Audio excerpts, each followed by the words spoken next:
오늘은 예수 그리스도의 생애와 사역, 지도자의 생애에 대해서 저희가 계속 배우고 있는데, 초기 유대 사역에 나타난 예수님이 지도자로서 행하셨던 일이 첫 번째가 표적이라고 말씀을 드렸어요.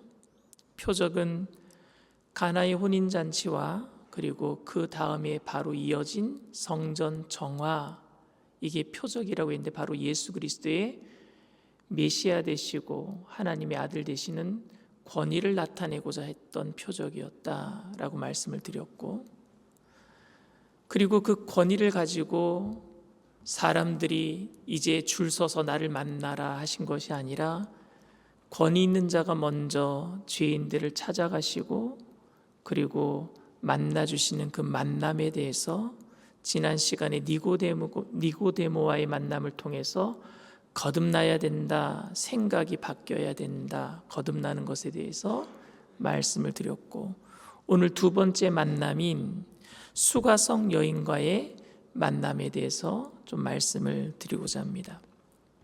여러분, 편견은 자신이 가지고 있는 강한 주장과 생각을 편견이라고 얘기합니다.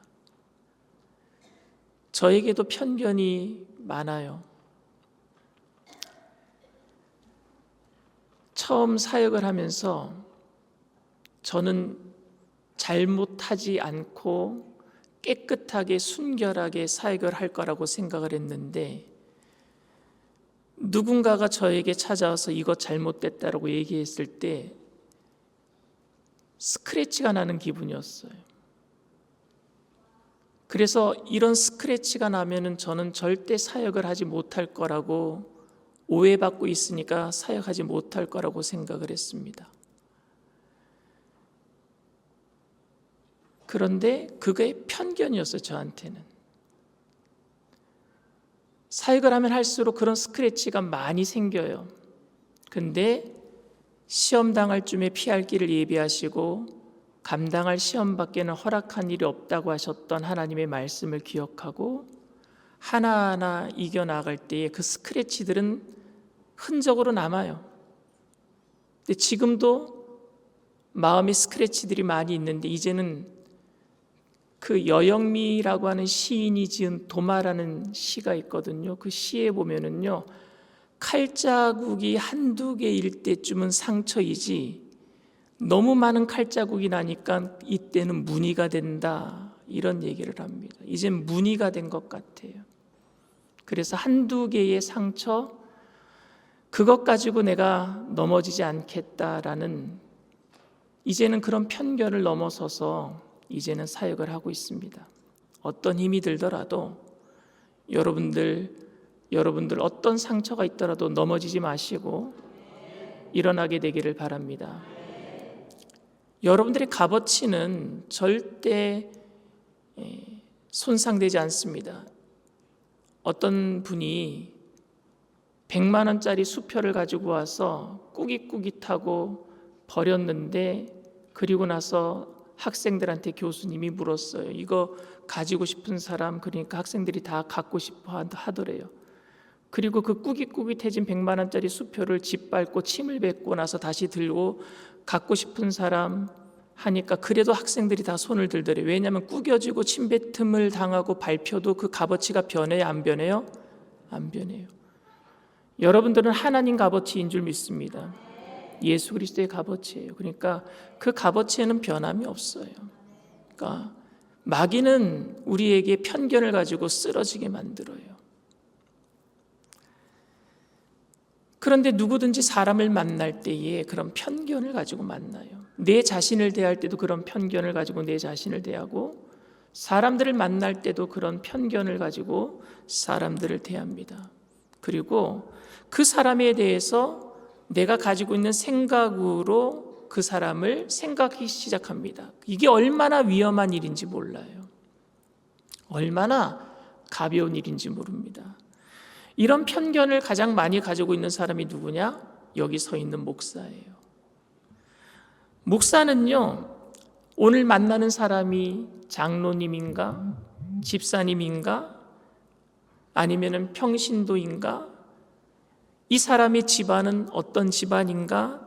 눈치가 굉장히 빠릅니다. 몇 마디 말을 나눠보고, 목회를 오래 하다 보면 만나는 사람과 몇 마디 안 나눠보고 그 사람이 어떤 사람인지 대충 짐작합니다. 이게 얼마나 큰 잘못을 저지르고 있는지 모르는 겁니다. 이런 편견은 분명히 실수를 가져오게 되어 있습니다.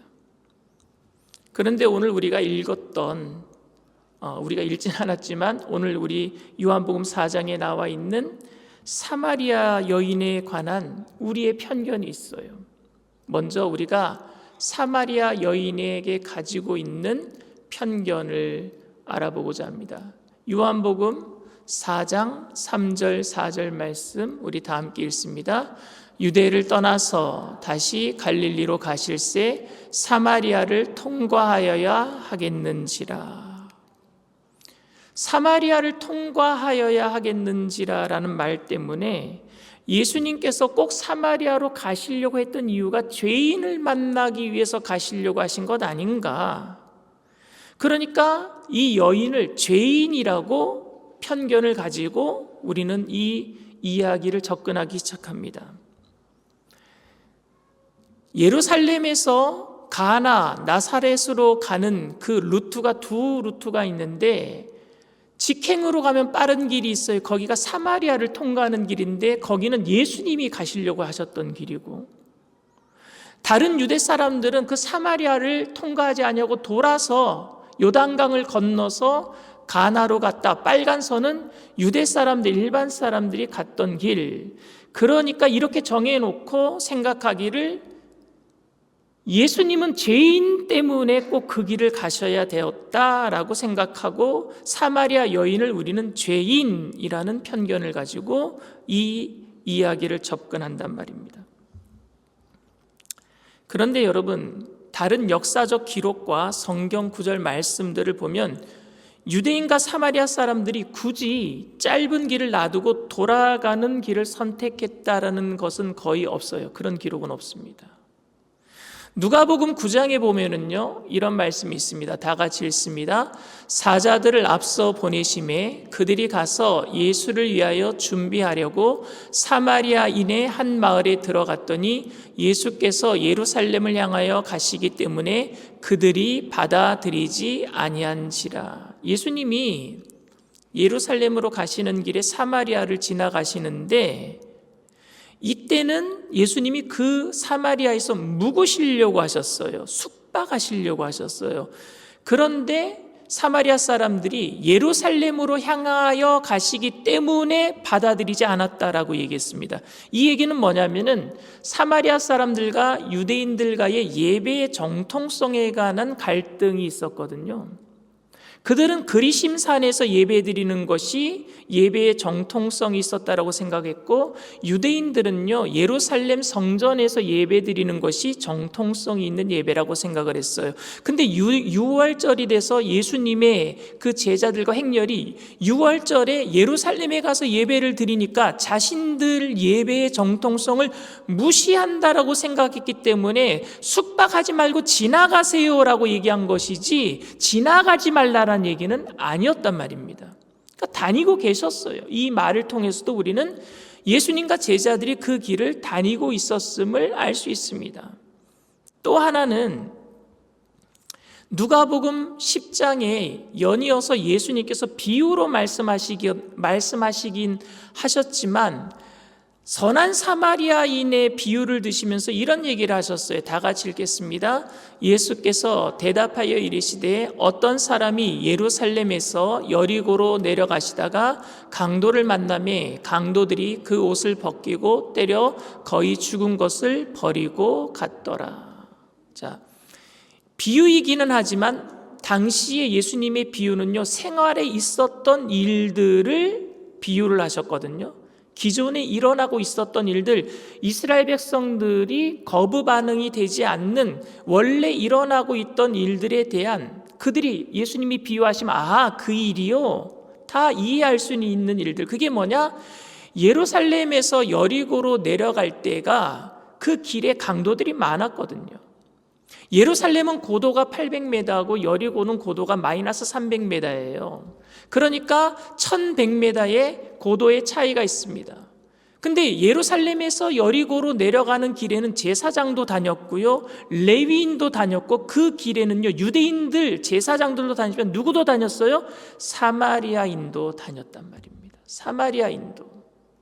누구든지 거부감 없이 유대인과 사마리아인들이 접촉할 수 있는 길이었어요. 그러니 유대인들 따로 다니는 길, 사마리아인들 따로 다니는 길이 따로 있었다란 이야기가 아니에요.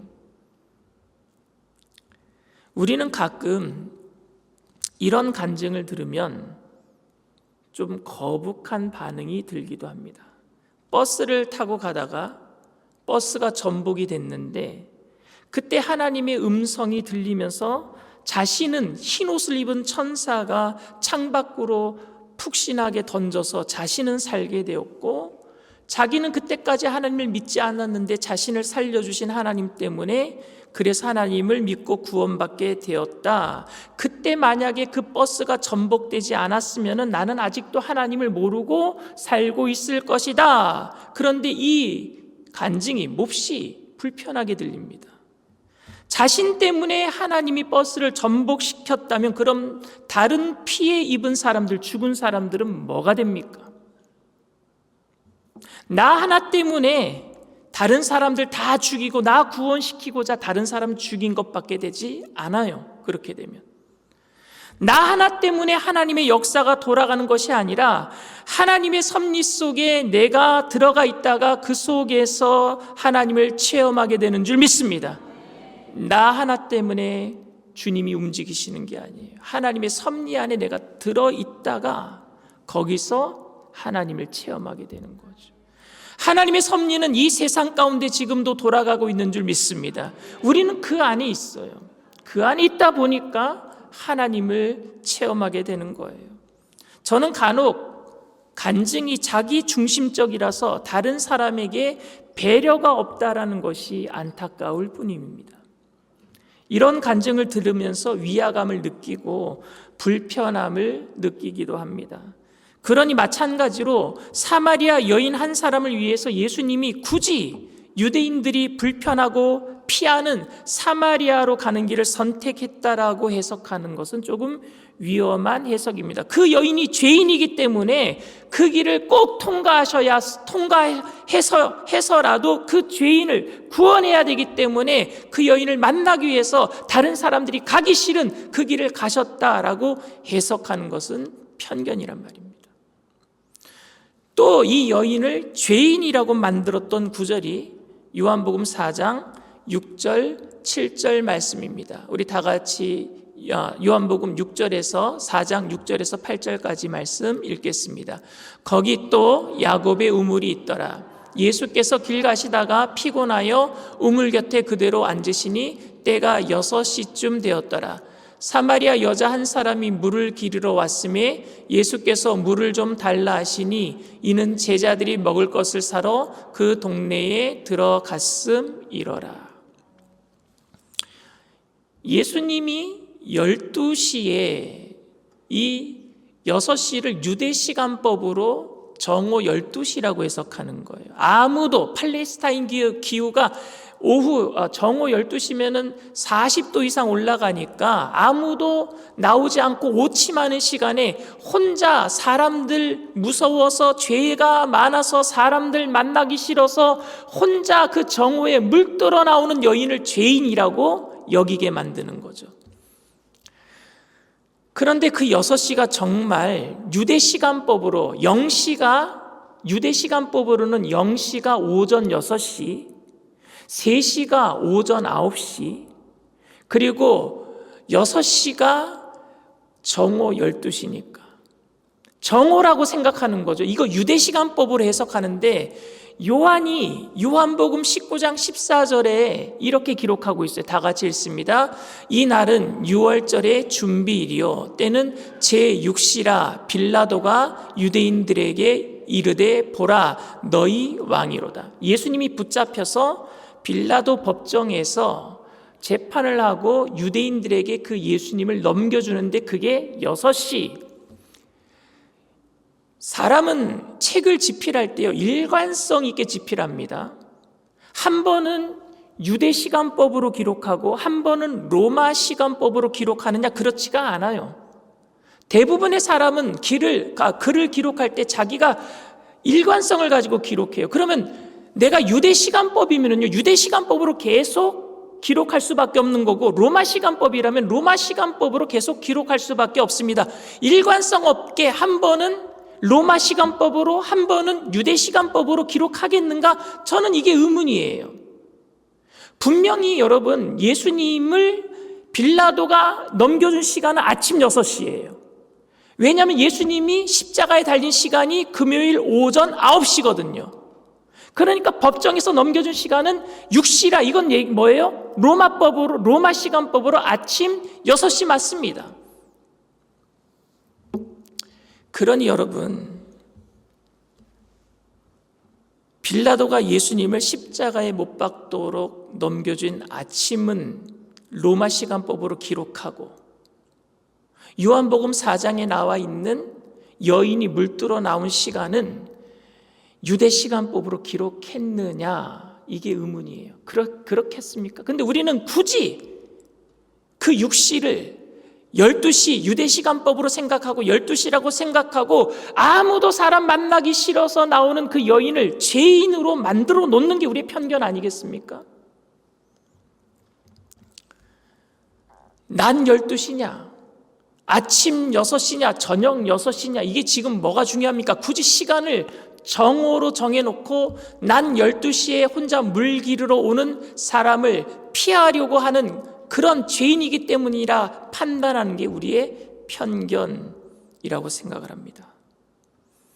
또 우리는 이 여인이 남편이 5이나 있었기 때문에 문란한 사람이다, 성적으로 문란한 사람이다 라고 생각하고 죄인이라고 생각하는 거예요. 그런데 여러분, 당시에 유대인들, 이 사마리아 사람들도 아수르 사람들과 피가 섞인 유대인들이기 때문에 유대인들이에요, 정확하게 얘기하면은. 그런데 남편을 5번이나 바꾼 여인을 우리는 능력이 좋은 여자라고 생각해 왔어요. 와, 대단하다. 남편을 5번이나 바꾸고 6번째 남자랑 살고 있으니까, 그러니까 죄인이다, 이렇게 생각을 하는 겁니다.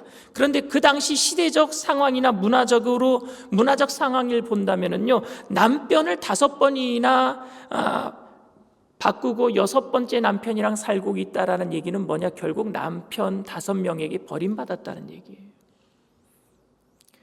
약자를 위해서 모세는 이혼하지 말라라 그랬는데, 이혼을 하고 자꾸만 남자들이 여자를 자기의 물건 취급하고 하니까, 그래서 약자를 보호하기 위해서 모세가 이혼 증서를 써주라 그런 거예요. 왜? 이혼 증서를 받은 여자는요, 또 결혼할 수 있게끔 만들었거든요. 그 이유는 뭐예요? 남자에게 버림받은 여자가 나중에는 경제권이 박탈돼요. 남자만 경제권을 가지고 살 수 있으니까 그 여자들을 살리기 위해서 이혼 증서를 써주라고 한 거예요. 그런데 그것을 이스라엘 백성들은 악용을 한 거죠. 결국에 남자한테 5번 버림받고 6번째 남자랑 지금 살고 있는 거예요. 얼마나 불쌍한 여자입니까? 그런데 우리는 이 피해자를 가해자라고 생각해 왔어요. 얼마나 능력이 많으면 5번이나 남자를 바꾸고 6번째 남자랑 살고 있을까? 이것이 우리들이 가지고 있었던 편견이라고 생각을 합니다. 사마리아 여인이 불결하고, 그렇기 때문에 우리보다 더 큰 죄를 지었기 때문에 예수님께서 불쌍히 여겨주셔서 일부러 그 여인을 만나러 가야 할 그 어떤 이유도 본문에 없는데, 이 여인은 그저 우리와 똑같은 사람인데, 이 여인은 우리보다 더 엄청난 죄인이었기 때문에 예수님이 더 필요한 사람이라고 생각하는 편견을 가지고 우리는 예수님이 만나러 가셨다라고 생각을 하는 거죠. 사람들은 자꾸 그렇게 말함으로 여인과 우리들에게 차별을 두려고 합니다. 인간의 최대의 교만은요, 모든 사람들이 죄인이라고 취급하는 사람들을 정해놔요. 그리고 그들과 비교해서 나는 괜찮은 사람이라고 생각합니다. 모든 것이 하나님의 은혜라고 말하면서도 그 은혜를 정말 받아야 할 죄인이 따로 있다라고 생각하는 것입니다. 그렇기 때문에 그 은혜를 받은 사마리아 여인은 물동이를 집어던지고 동네로 뛰어들어가서 와봐라 내가 메시아를 만났다라고 전할 수밖에 없는 사람이라고 생각하지만 내가 바로 물동이를 집어던지고 세상으로 뛰어나가야 될 사람이라고는 생각하지 않아요. 오늘도 그래요. 고난이 있고 죄가 깊어야 하나님의 은혜가 더 절실하고 필요하다라고 여러분 느껴집니까? 형통한 가운데서는 우리는 주님의 그런 은혜가 필요 없는 괜찮은 사람입니까? 우리가 죄인이라고 생각하는 사마리아 여인은 예수님께서 찾아오시는 그런 은혜가 필요한 사람이고 우리는 굳이 예수님이 찾아오시지 않아도 되는 그런 괜찮은 사람입니까? 나 말고 저 사람 좀 은혜 받았으면 좋겠어. 오늘 목사님 하시는 말씀을 저 사람이 좀 들었으면 좋겠어 라고 생각하는 사람이 따로 있지는 않습니까? 그런 편견을 가지고는 절대 은혜 받아도 변화 안 됩니다. 오늘 그 은혜는 우리가 받아야 될 줄 믿습니다. 은혜 받아야 될 사람이 바로 나란 말이에요. 우리가 사마리아 여인에 대해 가졌던 편견이 죄인이라는 편견이었다면 반대로 사마리아 여인이 가지고 있던 편견은 여러분 무엇이겠습니까? 요한복음 4장 9절 말씀 우리 다 같이 읽습니다. 사마리아 여자가 이르되 당신은 유대인으로서 어찌하여 사마리아 여자인 나에게 물을 달라 하나이까니 이는 유대인이 사마리아인과 상종하지 아니함이로라. 사마리아 여인은 예수님이 구약에서 얘기하는 메시아임에 상상도 하지 못했습니다. 어찌 유대인이 사마리아 여인에게 물을 달라 하는가? 그저 행색으로 봐서 유대인 중에 가난하고 천한 직업을 가진 사람 정도로 생각했던 것 같습니다. 어떤 사람도 예수님과 첫 만남에 말 몇 마디 나누고 예수님이 메시아라고 생각하는 것은 당시에 아마 어려웠을 것입니다. 그러니 사마리아 여인이 그렇게 생각하는 것은 당연한 거예요. 편견을 가지고 생각하는 것 당연한 거예요. 이사야 선지자도 그는 흠모할 만한 것이 아무것도 없다 그랬어요.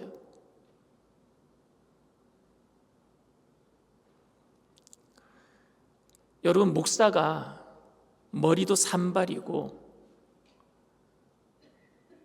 시골 아저씨처럼 생기고 수염도 덥수룩하고 그리고 강단에 서서 설교를 전하면은 저 입에서 은혜스러운 말씀이 나올까?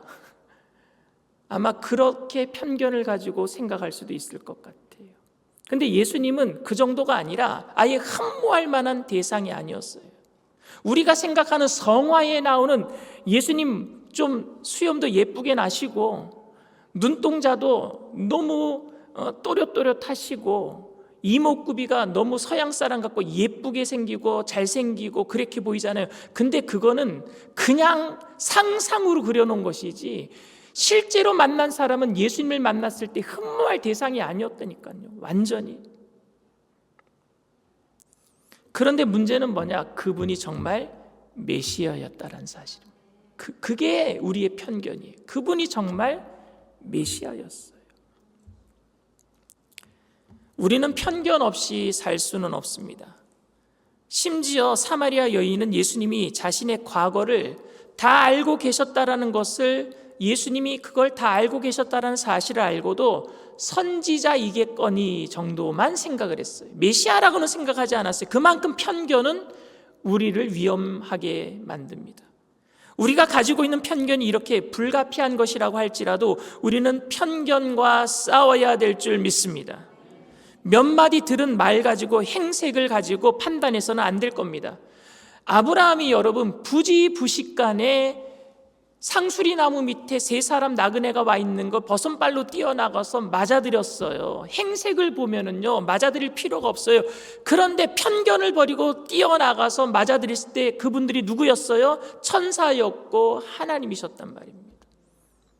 우리도 우리의 편견과 싸우면서 날마다 예수님 맞이할 준비를 하면서 살아가야 될 줄 믿습니다. 유대인들은요, 종교적인 편견을 가지고 있습니다. 여인이 가지고 있었던 편견처럼 유대인들도 편견을 가지고 있었는데, 그 편견이 뭐냐? 메시아는 갈릴리에서 나올 수 없다. 메시아는 죄인들과 어울리지 않는다. 메시아는 힘 있는 사람들과 힘을 합하여 다윗의 번영을 회복할 것이다. 그런데 결국 그들의 편견이, 메시아를 거부한 것은 그들의 불신앙이 아니라 너무너무 잘 믿었어요. 하나님을 너무너무 잘 믿었어요. 예수님을 거부한 것은 그들의 편견이었어요. 예수님을 십자가에 못 박은 것은 그들의 불신앙이 아니었어요. 그들의 편견이었어요. 열심으로 봉사하고 열심으로 기도하고 열심으로 예배드리고 있지만 편견을 가지고 있다면요, 오늘도 우리는요, 메시아를 받아들이지 못할 수도 있습니다.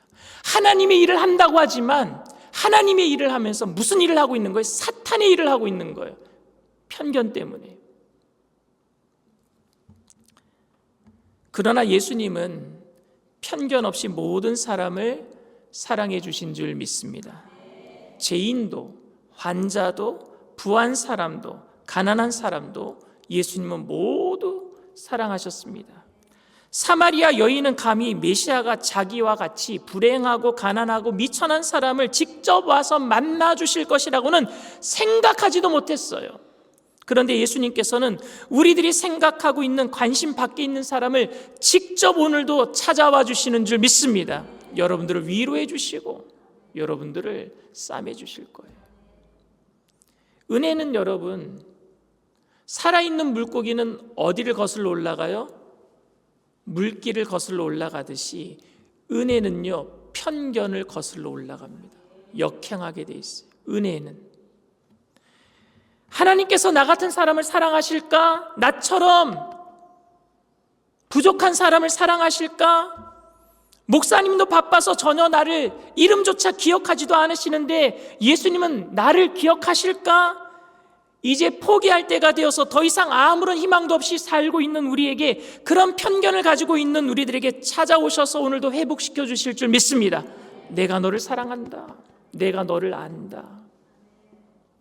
예수님의 기적과 모든 행하심의 은혜는 사람들이 예측할 수 없었던, 그들이 가지고 있었던 편견을 역행하는 기적들이었고 만남인 줄 믿습니다. 우리는 우리의 생각이나 주장에 의해서 내 자신을 생각하는 것이 아니라 그것도 내가 가지고 있는 나에 대한 편견이에요. 다른 사람이 나를 이상하게 바라보는 시각에서 불안하게 눈치 보는 것, 그것도 편견이에요. 그리고 우리들도 편견을 가지고 다른 사람들을 바라보는 것이 아니라 은혜로 바라봐야 될 줄 믿습니다. 은혜가 모든 편견을 역행하니까. 성령님, 오늘도 우리에게 은혜의 눈을 주시옵소서. 예수님처럼 그렇게 은혜로, 우리들도 지금 그 하나님의 섭리, 은혜 안에 들어와 있는 줄 믿습니다. 그러니 모든 가능성의 문을 열어놓고 우리 교회가 모든 가정이 회복되고 모든 죄인들이 하나님께 은혜 받고 돌아 나오고 상처받고 떠났던 영혼들이 그 은혜 가운데 회복되어서 다시 돌아오고, 이 나라도 사분오열되어 있는 그 상처투성이가 은혜로 회복되게 될 줄 믿습니다. 그 일의 시작이 우리가 편견을 내려놓을 때 시작이 되는 거예요. 여러분들을 통해서 그 일을 하나님께서 이뤄가게 되시기를 주님의 이름으로 축원을 드립니다. 주님 말씀하시면 내가 나아가리다. 우리 찬양합시다.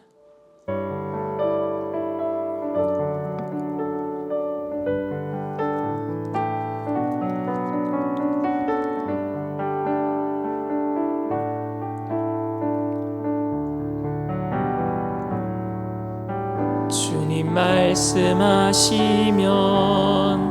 내가 나아가리다. 주님 뜻이 아니면 내가 멈춰서리다. 나의 가고 서는 것 뜻에 있으니 오 주님 나를 이끄소서. 주님 말씀하시면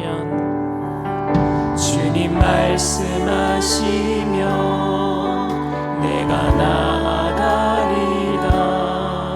주님 뜻이 아니면 내가 멈춰서리라. 나의 가고 서는 것 주님 뜻에 있으니 오 주님 나를 이끄소서. 뜻하신 그곳에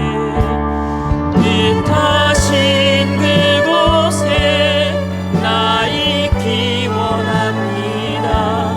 이끄시는 대로 순종하며 살리니 연약한 내 영혼 통하여 일하소서. 주님 나라와 그 뜻을 위하여 뜻하신 그곳에 나 있기 원합니다. 이끄시는 대로 순종하며 살리니 연약한 내 영혼 통하여 일하소서. 주님 나라와 그 뜻을 위하여 오 주님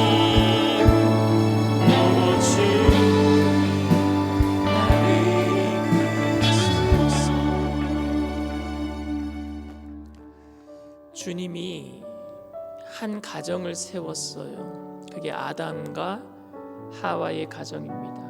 근데 마귀는 그 가정을 깨트렸어요. 그래서 하나님은 아담 이후에 또 노아의 가정을 세우세요. 근데 사람들이 범죄해요. 그래서 하나님은 또 아브라함의 가정을 세우세요. 가정을 세우시고, 여러분 여기서 가정은 바로 가장 작은 교회예요. 근데 우리는 사역이라는 이름으로 가정을 포기하기도 합니다. 우리 기독교 1세대 목회자분들이 교회를 세우기 위해서 얼마나 열심으로 노력했는지 모릅니다. 그러다 보니까 목회자의 가정이 깨어진 가정이 많았어요. 저는 이민 목회하면서 온 가족이 같이 목회를 했어요. 아내도, 다솔이도, 진솔이도. 하나님이 우리 가정을 세우면서 교회를 세워나가시는 것을 제가 봤어요. 그래서 그때 가졌던 편견이 뭐냐? 사역이 가장 중요한 줄 알았는데 그게 아니라 하나님은 가정을 가장 중요시 여기는구나. 그 편견을 내려놓게 되었고, 결국에 가정을 통해서 작은 가정들이 모여서 이렇게 큰 교회를 이루고, 또 그런 가정의 회복을 통해서 이 땅을 치유하는 역사를 저는 지금도 바라보고 있습니다. 여러분들에게 가장 중요한 것은 가정이에요. 명절에 예배 드리러 나오는 거 감사합니다. 그런데 돌아가서는 가정에서 은혜로 여러분들의 가족들을 바라봐 주시게 되기를 바랍니다. 은혜로 바라봐 주세요.